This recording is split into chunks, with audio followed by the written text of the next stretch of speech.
What's good, YouTube? It's your boy Axel Rose, the Shogun with the slogan. And if you don't know where it's been, you don't know where it's going. And I am back with another video. Now today's topic is the recent backlash on the launch of the awesome Street Fighter V.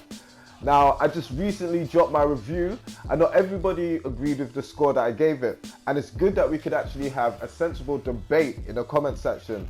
Really appreciate that. That's what this channel is about, intelligent debate. So now I think I'm going to go slightly further into the people versus OJ Capcom. And hopefully we can get a brighter picture on the future of where this title is heading. And remember people, the disclaimer, no fanboys allowed. Let's go.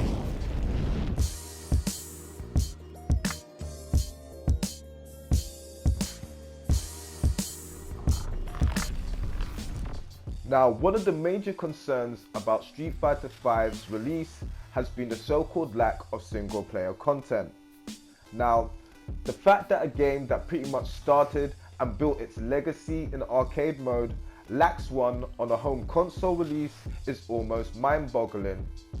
But does the fact that there's a missing arcade mode account for missing single-player content overall? I'm not sure. Now, when we look at the newly included story mode, which is still a first for the Street Fighter series overall, we can see that at least Capcom made some kind of effort. Not even the holy grail of single-player Street Fighters, Street Fighter 03, had something like this. Now, I'm not gonna lie, it is very short, and the whole thing could probably be completed in about 2 hours. But it's single-player content. And then we have the survival mode, which features the same kind of ladder style fighting system as we'd expect in an arcade mode. So from a design point, I can almost understand why including an extra arcade mode just for the sake of having an extra round would be, slightly redundant. And kind of taking into consideration that there's no defined boss character for this game, maybe an arcade mode would have required extra development on another character, pushing the release date of the game further back. But for the record, let's just compare past Street Fighter games, Street Fighter 4 to Street Fighter 5 in terms of mode and see what we come up with. Now looking at Street Fighter 4, there is, as the internet would say, a severe lack of single player content. Arcade mode, challenge, training, and bonus if you want to count that. But I don't play Street Fighter to bust up cars and barrels. I play Street Fighter to bust some heads. But it's interesting why nobody complained about this. There's no survival mode or any story mode, and there's definitely not a cinematic mode upcoming. So it's interesting to see the differences in taste between games. When we look at Street Fighter V, we can see that we have the training mode, we have survival mode, and we have a story. And due to there being a story mode in this game, where there's not been in any other Street Fighter before, it kind of offsets the fact that challenge mode isn't ready yet. Because let's be honest, challenge mode isn't a mode that many casuals complete due to the challenges being too hard. And to be honest, the challenge mode is something that is pretty much new to Street Fighter. It's only been in games like Street Fighter Cross Tekken, Street Fighter 4, and Street Fighter EX. That's where it actually started.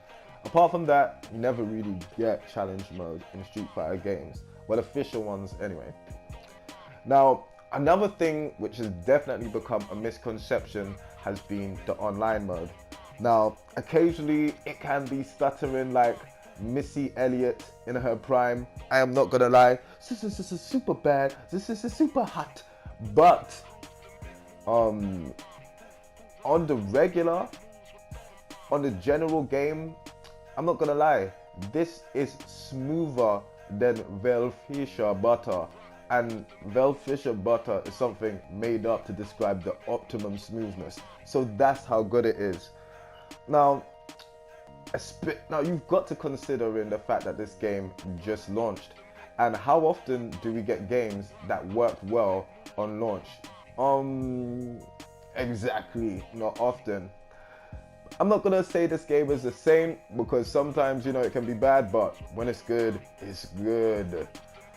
And people want to compare it to Mortal Kombat. Well, how about when you're playing Mortal Kombat and you're just online and then you just get this screen for 25 years?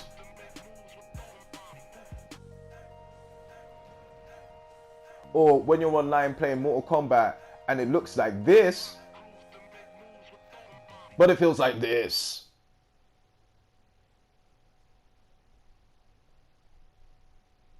Oh yeah, I'm gonna make you watch this so you can feel how I felt when I was actually playing this.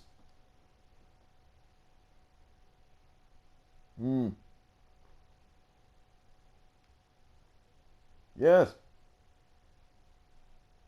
thrilling, isn't it? Now, I can't act as if this game has no issues at all. No, people. In another dimension, in fact, this game would actually be known as the New York Times.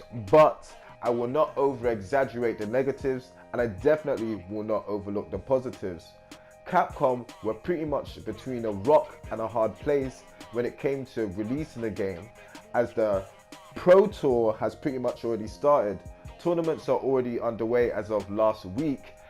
So for Capcom themselves, it pretty much becomes a choice on whether they let gamers prepare for these events or not. And as long as things get sorted out by March, and I'm talking early March, I think, to be honest, they kind of made the right idea. Because playing the beta was not a suitable idea. It wasn't a suitable environment, to be able to get a real feel of the game and to be able to prepare for tournaments. Could they have had extended betas and stuff like that? Or released the tournament version, for the special tournament players? These are all questions that are up in the air and pretty much have no answer. But does the game feel like the best fighting game that's been released since Street Fighter 4? Yes, and I really feel that anyone in the community would be hard pressed to actually debate that. So yeah, and to be honest, and that's the important thing for me as a person who plays fighting games. Do you know what I'm saying? Maybe if for certain casual gamers and stuff, it might not be as important that the fact that the actual game works. And I'm not talking about online all the time because you know how that can be sometimes. But I'm just talking about how the actual game and the mechanics work and feel really good, like a game is actually supposed to, But yeah, I just definitely think that some things, have been left out. And even though, yes, Capcom did drop the ball in certain areas, I think they still came through and delivered Street Fighter 5. As long as they fix it early, should have no more need to complain. But yes, people, let me know what you think about this, Let me know your thoughts on Street Fighter. I would really like to hear them. Let's get this debate going. Definitely we will be bringing some of this stuff up in the next podcast. So yes, holler at your boy. Peace.